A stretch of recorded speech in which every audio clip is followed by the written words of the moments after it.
स्वागत है आपका एक और महत्वपूर्ण वीडियो में। कैसे हैं? मुझे उम्मीद है कि आप अच्छे होंगे। यदि आप UGC NET, JRC, GDC, KVS, NBS, UP, HSC इन परीक्षाओं की तैयारी कर रहे हैं और विशेषकर यदि आप यूजीसी नेट की तैयारी कर रहे हैं तो ये वीडियो आपके लिए खासकर महत्वपूर्ण है, क्योंकि आज की जो वीडियो है इसका संबंध इकाई 6 हिंदी उपन्यास बाणभट्ट की आत्मकथा से संबंधित है और इससे संबंधित सवाल जो है वो यूजीसी नेट की परीक्षाओं में पूछे जाते हैं और साथ ही साथ टीजीटी पीजीटी इन परीक्षाओं में भी पूछे जाते हैं। तो यदि यह वीडियो आपको अच्छा लगे तो आप चैनल को सब्सक्राइब जरूर करिएगा। तो चलिए शुरू करते हैं आज की एक महत्वपूर्ण क्लास। पहला सवाल कह रहा है कि हजारी प्रसाद द्विवेदी द्वारा रचित पहला उपन्यास कौन सा है? रनवा, बी अनामदास का पोथा, सी बाणभट्ट की आत्मकथा और डी चारुचंद्र लेख। तो आपको ये बताना है कि इसमें पहला उपन्यास कौन सा होगा उनका। तो पहला उपन्यास बाणभट्ट की आत्मकथा, विकल्प सी उत्तर इसका सही हो जाएगा। दूसरे सवाल पर आते हैं। दूसरा सवाल करें, बाणभट्ट की आत्मकथा उपन्यास का प्रकाशन कब हुआ? ए 1945, बी 1946, सी 1947 और डी 1948। तो आपको इसका उत्तर बताना है कि इस उपन्यास का प्रकाशन कब हुआ था। तो इसका प्रकाशन 1946 में हुआ, विकल्प बी उत्तर इसका सही होगा। सवाल नंबर तीसरे पर आते हैं। तीसरा सवाल कह रहे हैं कि बाणभट्ट की आत्मकथा उपन्यास किस समय की पृष्ठभूमि पर आधारित है? ए औपनिवेशिक काल, बी छठी सातवीं शताब्दी, सी पहली दूसरी शताब्दी और डी कह रहे कि 12वीं 13वीं शताब्दी। तो आपको ये बताना है कि ये उपन्यास जो है किस समय की पृष्ठभूमि पर आधारित है। तो ये उपन्यास छठवीं और सातवीं शताब्दी की पृष्ठभूमि पर आधारित है, विकल्प बी सही हो जाएगा। चौथा सवाल पर आते हैं। चौथा सवाल कह रहे हैं कि बाणभट्ट की आत्मकथा के लिए सही है। तो आपको ये बताना कि जो नीचे विकल्प दिए हैं इसमें से इस उपन्यास के संदर्भ में कौन सा विकल्प सही होगा? ए चित्रात्मक भाषा का प्रयोग, बी डायरी शैली में लिखा गया, सी करे कि लंबे लंबे पदबंधों का प्रयोग किया गया है और डी करे कि उपयुक्त सभी। तो इसका सही उत्तर क्या होगा ये आपको बताना है। तो इसका सही उत्तर हो जाएगा उपयुक्त सभी। तो ये सभी विकल्प जो है इसके संदर्भ में सही हैं। सवाल नंबर 5 देखते हैं। 5 नंबर सवाल करें कि भट्टिनी किस कृति की एक प्रमुख पात्र है? ये आपको बताना है। ए कह रहे कि बादलों के घेरे, बी बाणभट्ट की आत्मकथा, सी गोदान और डी कह रहे कि गेहूं बनाम गुलाब। तो पांचवें प्रश्न का सही उत्तर क्या होगा ये आपको बताना है। तो इसका सही उत्तर विकल्प बी हो जाएगा, बाणभट्ट की आत्मकथा। अब आती है सवाल नंबर 6 पर। सवाल नंबर 6 कह रहे हैं कि स्त्री की सफलता पुरुष को बांधने में है किंतु सार्थकता पुरुष की मुक्ति में है। बाणभट्ट आत्मकथा में यह कथन किसका है? ए भट्टिनी, बी निपुणिका, सी महामाया और डी सुचरिता। तो प्रश्न नंबर 6 का सही उत्तर क्या होगा ये आपको बताना है। तो प्रश्न नंबर 6 का सही उत्तर विकल्प सी हो जाएगा, महामाया। अब आते हैं प्रश्न नंबर 7 पर। 7 नंबर सवाल करें कि बाणभट्ट की आत्मकथा एक प्रेम कथा है, बी संघर्ष कथा है, सी करे कि मनोविज्ञान कथा है और डी करे कि जीवन मूल्यों पर आधारित उदात्त प्रेम कथा है। तो प्रश्न नंबर 7 का उत्तर क्या होगा ये आपको बताना है।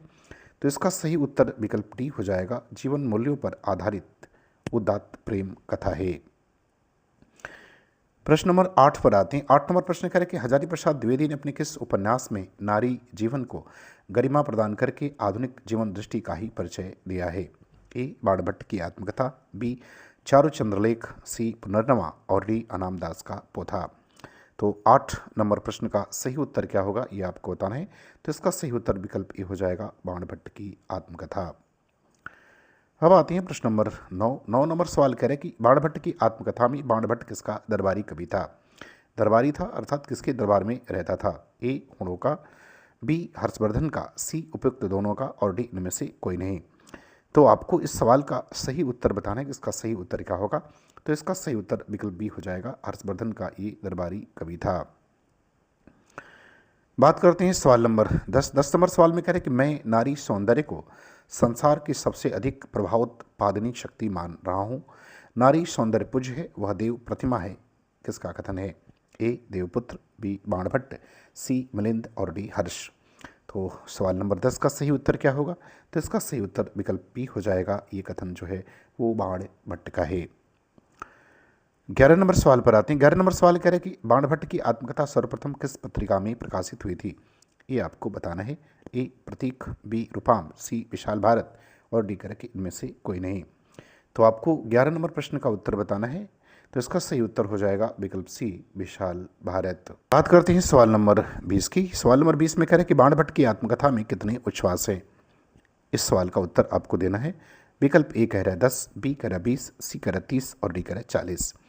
तो 12 नंबर सवाल का उत्तर बताना है। तो बाणभट्ट की आत्मकथा जो है वो कुल 20 उच्छ्वासों में लिखी है। विकल्प बी उत्तर इसका सही हो जाएगा। 13 नंबर सवाल पर आते हैं। कह रहे कि बाणभट्ट की आत्मकथा उपन्यास के पात्र भट्टनी का मूल नाम क्या है। ए निपुणिका, बी महामाया, सी सुचरिता और डी कह रहे कि चंद्र दीक्षित।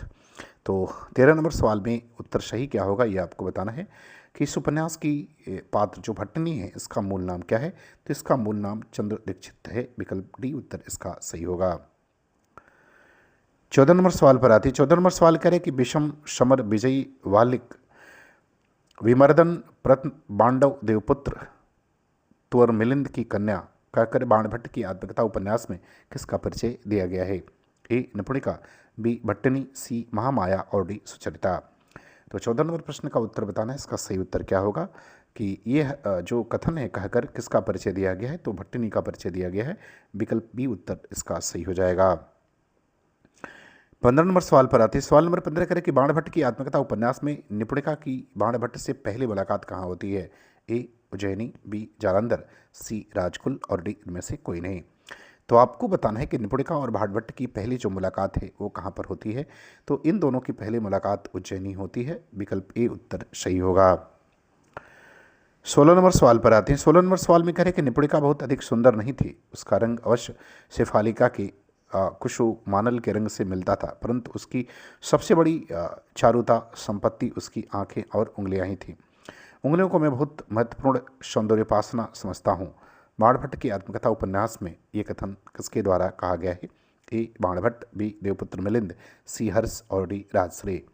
तो आपको ये बताना है कि ये कथन जो है इस उपन्यास में किसने कहा है। तो ये बाणभट्ट ने कहा था। विकल्प ए उत्तर इसका क्या होगा वो सही होगा। 17 नंबर सवाल पर आती है। सवाल नंबर 17 कह रहा है कि भट्टनी के चारों ओर एक अनुभव राशि लहरा रही थी। मैं थोड़ी देर तक उस शोभा को देखता रहा। मन ही मन मैंने सोचा कि कैसा आश्चर्य है, विधाता का कैसा रूप विधान है। बाणभट्ट की आत्मकथा में ये कथन किसका है। ए राजश्री, बी बाणभट्ट, सी अघोर भैरव और डी हर्ष। तो 17 नंबर सवाल का सही उत्तर क्या होगा। तो इसका सही उत्तर भी बाणभट्ट हो जाएगा। विकल्प बी सही होगा। 18 नंबर सवाल पर आते हैं। 18 नंबर सवाल क्या कह रहे हैं कि हिंदी में कोई दूसरा व्यक्ति इस प्रकार के उपन्यास व कथा को लिख सकता था, ऐसी कल्पना करना कठिन है। बाणभट्ट की आत्मकथा उपन्यास के संदर्भ में एक कथन किसका है। A doctor Devraj Singh, B doctor Namar Singh, C doctor Nagendra और डी डॉक्टर बच्चन सिंह। तो 18 नंबर सवाल में आपको बताना है कि कथन किसके द्वारा कहा गया है। तो ये कथन देवराज सिंह का है। विकल्प ए उत्तर सही होगा। 19 नंबर सवाल पर आते हैं। कह रहे हैं कि आधुनिक काल की सर्वोत्तम काव्य रचना कामायनी है, तो गद्य रचना बाणभट्ट की आत्मकथा। आपको बताना है कि ये कथन किसके द्वारा कहा गया है। ए रामविलास शर्मा, बी डॉक्टर जगदीश कनक, सी डॉक्टर नंदुलाल वाजपेयी और डी डॉक्टर बच्चन सिंह। तो 19 नंबर प्रश्न का उत्तर बताना है कि कथन किसने कहा है। तो ये कहा था जगदीश कनक ने। विकल्प बी उत्तर इसका करेक्ट होगा। सवाल नंबर 20 पर आते हैं। 20 नंबर सवाल करें कि ऐतिहासिक उपन्यास और आत्मकथात्मक शैली में लिखा हुआ वह अकेला ही है। बाणभट्ट की आत्मकथा उपन्यास के संदर्भ में यह कथन किसका है। A doctor Namar Singh, B doctor Govind Trigunayat, C doctor Gopal Rai और डी डॉक्टर बच्चन सिंह। तो आपको ये बताना है कि ये कथन जो है इस उपन्यास के संदर्भ में किसने कहा है। तो ये कहा है गोविंद त्रिगुणायत ने। विकल्प बी उत्तर इसका सही होगा। अब आते हैं सवाल नंबर 21। 21 नंबर सवाल में कह रहे हैं कि बाणभट्ट की आत्मकथा उपन्यास के संदर्भ में असत्य कथन है। ए करें कि इस उपन्यास में प्रतिवर्ष मनाए जाने वाला मनोत्सव का वर्णन है। बी करें कि उपन्यास में नारी के प्रति समान भाव, नारी शक्ति की महिमा का वर्णन है। सी करें कि निपुणिका का ही नाम न्यूनिया है और डी करें कि इस उपन्यास में कुल 23 उच्छ्वास हैं। तो आपको ये बताना है कि इस उपन्यास के संदर्भ में इन विकल्पों में से कौन सा विकल्प जो है वो असंगत है या असत्य कथन है। तो विकल्प डी जो है वो असत्य कथन है, क्योंकि इस उपन्यास में 23 नहीं बल्कि कुल 20 उच्छ्वास हैं। सवाल नंबर 22 पर आते हैं। 22 में कह रहे कि रमेश कुंतक मेघ ने भौगोलिक मात्राओं को आधार बनाकर बाणभट्ट की आत्मकथा उपन्यास के कथानक को कितने भागों में बांटा है। ए करें 4, बी 5, सी 7 और डी करें कि 3। तो 22 नंबर सवाल का उत्तर आपको बताना है। तो इसका सही विकल्प हो जाएगा बी, 5 भागों में बांटा है। 23 नंबर सवाल पर आते हैं। सवाल नंबर 23 कह रहे कि असंगत का चयन करें। आपको बताना इसमें कौन सा असंगत है।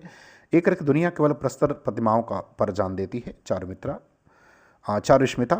भी करे कि अपने को विशेष भाव दे देना ही वशीकरण है, निपुणिका। सी करे बुद्धिमान की नीति मौन होती है, बाणभट्ट। और डी करे कि चिंता में निमग्न मनुष्य अंधा होता है, बाबा।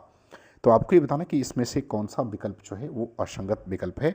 तो विकल्प डी जो है ये असंगत है। चिंता में निमग्न मनुष्य अंधा होता है, ये बाबा का कथन नहीं है बल्कि ये बाणभट्ट का कथन है, तो ये इसमें असंगत है। सवाल नंबर 24 पर आते हैं। 24 नंबर सवाल कह रहा है कि निम्नलिखित में से बाणभट्ट की आत्मकथा उपन्यास का पात्र नहीं है। तो आपको बताना कि कौन सा पात्र जो है वो बाणभट्ट की आत्मकथा उपन्यास का नहीं है। ए करे कि सुगतबद्ध, बी लोरिक देव, सी अघोर भैरव और डी करे कि कुंवर मिलिंद। तो कौन सा पात्र उपन्यास का नहीं है बाणभट्ट की आत्मकथा का, ये आपको बताना है। तो इस उपन्यास में कुंवर मिलिंद नाम का कोई पात्र नहीं है, तो विकल्प डी उत्तर इसका क्या होगा, वो सही हो जाएगा। सवाल नंबर 25 पर आते हैं। 25 नंबर सवाल में कहता है कि बाणभट्ट की आत्मकथा उपन्यास के पात्र हैं। ए करे कि राजकुमारी चंद्र दीक्षित, बी सुचरिता, सी पत्रलेखा और डी करे कि ऋतंभरा। अब नीचे दिए गए विकल्प में से सही विकल्प का चयन करना है। पहला करे कि ए और बी, दूसरा करे कि बी और सी, तीसरा करे कि सी और डी और चौथा करे कि ए और डी। तो आपको बताना कि कौन सा विकल्प इसमें सही होगा। तो इसमें विकल्प पहला जो है वो करेक्ट आंसर हो जाएगा, ए और बी। राजकुमारी चंद्र दीक्षित और सुचरिता ये दोनों जो है बाणभट्ट की आत्मकथा के पात्र हैं, जबकि पत्रलेखा और ऋतंभरा जो है इस उपन्यास के पात्र नहीं है। तो मुझे उम्मीद है कि ये वीडियो आपको पसंद आएगी, आपको अच्छा लगेगा। आपको अच्छा लगे तो आप चैनल को सब्सक्राइब जरूर करें। पूरा वीडियो देखने के लिए आपका बहुत बहुत धन्यवाद।